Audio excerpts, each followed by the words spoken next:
what AZIMIO got. You know, I am an AZIMIO supporter. For all my adult life, I've actually voted for Raila Odinga. And I actually need to tell you one thing, that before I even tell you about what we got right and wrong, I'm actually a little bit annoyed with the way the stakeholders and how we managed the AZIMIO election, specifically the people who held responsibility. You know, they led us along. You know, as an adult, I deal in data. As a public policy person, I deal in data, and I'm consulted here and there. On Wednesday, a client gave me their exit polls to actually just look at the outlier, because they weren't getting the outlier, and they wanted to give it to somebody else who had given them the job. So I looked at the data that they had. And already by Wednesday evening, we had sufficient data that would point you to where the elections were going, the results were going out. So I had that. Of course, I spoke to the other people, and there were a lot of calls, people coming in telling you, how is this, how is it turning out? But the AZIMIO side actually kept on leading us on, the supporters. All through, we are winning. And the data was pointing to the contrary. It was in the portal. There were a lot of Majitu stories about, you know, initially the media had been hacked. Some of us are actually very old people. If I want to win an election, why am I hacking a media system? And there are no very complex systems in media houses, by the way. Just you, Trevor, here probably, and Winnie and the other guys in the gallery sitting down with some Excel sheets. So why am I hacking that if I want to win the elections? You are not declaring that. So I think the guys who are managing the public communication side of AZIMIO also a little bit of carried us as children, because they kept on leading us until the last end. The first time we see there is a problem is when Kanchori shows up and making noise and says that Bomas is a crime scene. Bomas was not a forensic audit center. It was simply a tallying center. But what we saw there was akin to a forensic audit. And when you see people starting to behave that, we realize there is a problem. Then the leaders on there, Baba is showing up at Bomas, and all of us are there. People are looking forward. That particular end, they led us, and people who actually did that, honestly, Trevor, must actually be called to account. Even as Baba and AZIMIO go to court, I think in-house, we also need to stop taking our supporters for granted. That you cannot be leading us on, even when there is evidence. There was the forms in the portal. Now we are being given all manner of stuff. Like, I'll tell you an example. I asked somebody within the system, or rather the tallying structure, whatever they were doing, I asked them, you know, if you're talking about, and you know, when I talk about the kind of stories that were being given, probably we need to talk about that, because one thing that I have seen in the reports by observers has been misinformation. And it's not just misinformation generally, but it's also even to supporters when you are in-house. Like, for example, people were given this notion that, quote unquote, the system will take care of the election. Quote unquote, you know, even getting to a level where you tell people that NIS got into the system, it put in forms that will help us and favor us, and then you ask them, if they have gotten into the system and put in new form 34S, have they also gone into all the phones that took those forms at polling stations and also replaced that in galleries? And then they think you do not understand. So the guys also on the AZIMIO side played us. But then getting into the technical bit of it is that on AZIMIO we lost on stakeholder management. From where I sit, this is my analysis. This election was won and lost in Bungoma. Yeah.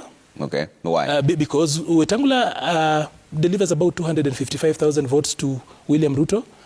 The difference between Raila and William Ruto is 233,000 votes. Yet Bungoma is the only county that that William Ruto was able to flip completely in the way it's been voting. So stakeholder management, not just at that high level, but this election, if you look at it, the only outlier in the data, if you look at that data, the only trend that changes is Bungoma. So this election, in my opinion, was won and lost in Bungoma. And how did we lose Wetangula? Of course, we call him a tick. We call him, we will call him Mudavadi 70%, and Wetangula we called him %. And we made all manner of jokes about it. The same thing speaks to what is happening at the moment after elections. You see people now almost breaking the door as they head to Kenya Kwanza. People who were initially in AZIMIO. Yeah. You know why? It still talks about stakeholder management. Parties that were not either ODM or Jubilee were treated so badly in AZIMIO. During the campaigns, you would be there, as in there was a lot of talking about zoning and everything else. We treated our partners. There was very poor stakeholder management. On that particular bit, Kenya Kwanza beat us fair. The other bit of it is that there was assumption. Lots of assumption. Of course, you cannot run a campaign based on propaganda only. Like I've told you, there are all manner of stories we're being told, things will be done this way. And then you ask guys, you know, we know that results at the polling station are final.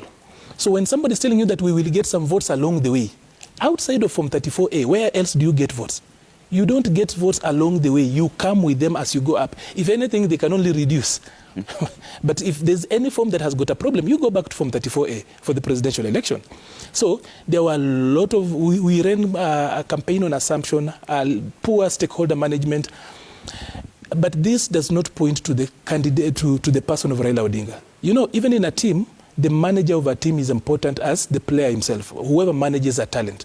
There are a lot of good talents, but if they're not managed well. So even as we move on and ask those things, from where I sit, I might not be thoroughly legal, but I will tell you that I feel we might not even have a serious case at the Supreme Court. That is the truth, because look at the 4 commissioners, for example. That is a chapter we need to forget, because number one, I think Kenya has got better people than those 4 people we saw there. If those are the people who, as in when Chebukati and the others exit, are going to take over the commission, then there's a reason to get worried. As in, leave alone the mathematics and everything else, they are not even consistent. I'll give you an example. Newton spoke about them trying to cause apprehension and everything else. A friend of mine was watching the announcement with her children, very young children. None of them is more than 14 years. Mm-hmm. Everybody was glued. And then you guys put in a split screen. Then they saw some other people looking like they are lost at Serena, looking like they want to cry. And on the other side, there was chaos.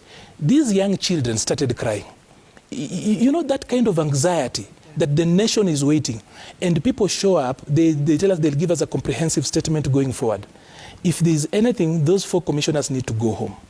Because you cannot put the nation to apprehension to that particular level. Again, let me ask you questions, Trevor, that people don't want to ask. Did commissioners expect to vote over our vote? When it comes to the hierarchy of decision making, the vote is supreme. The Constitution, in the first article, says all the supreme, as in sovereign power, belongs to the people. And they are giving us these Majitu stories about we did not agree. They were to agree on our results. Even as an AZIMIO person. You know, that is why one of the reasons why even the people in AZIMIO don't embrace those 4 commissioners. Because those guys are bringing in confusion that we don't want. They wanted to vote over our vote, that the rest of us vote, and then the commissioners agree on our vote. As in, what kind of constitutional thinking is that? They say that they are not taking ownership of the results. Who has invited them to take ownership? Not the Constitution, not the electoral framework. It is none of their business. This was not an administrative process where they were supposed to take ownership or anything else. We voted. By the way, even if Chebukati liked the results or not, it is none of his business. He's just a conveyor belt. He just responds and puts the results out there. So on that particular bit, I think for we in AZIMIO, we made some blunders. This election, like I've said, was won and lost in Bungoma. Yeah. So the one person who made the difference in this particular election is Moses Wetangula. Okay.